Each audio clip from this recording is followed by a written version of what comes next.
Open AI వీళ్ళు కొత్తగా browsing ఫీల్డ్లోకి అడుగుపెట్టారు.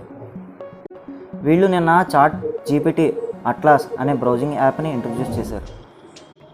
ఇది గూగుల్ క్రోమ్, ఇంటర్నెట్ ఎక్స్ప్లోరర్, అలాగే సఫారీ వీటితో పోల్చుకుంటే చాలా అడ్వాన్స్డ్ అనమాట ఇది. అంతేకాకుండా ఇది ఒక కోపైలట్. మనం బ్రౌజ్ చేసినప్పుడు ఇది మనని అసిస్ట్ చేస్తుంది.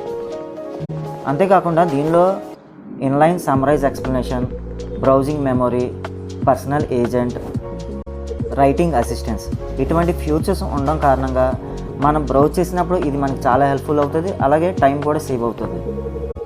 ఓపెన్ ఏఐ వాళ్ళు ఇది ఎప్పుడైతే ఇంట్రడ్యూస్ చేశారో గూగుల్ సంబంధించిన ఆల్ఫాబెట్ కంపెనీ కొన్ని లక్షల డాలర్లు ఆవరైతే అవ్విందనమాట. ఓపెన్ ఏఐ వాళ్ళు తీసుకున్న ఈ స్టెప్కి రాబోయే రోజుల్లో ఏఐ యొక్క ఫ్యూచర్ ఎలా ఉండవచ్చు, దీని మీద మీ ఒపీనియన్ ఏంటి కింద కామెంట్స్లో తెలియపరచండి.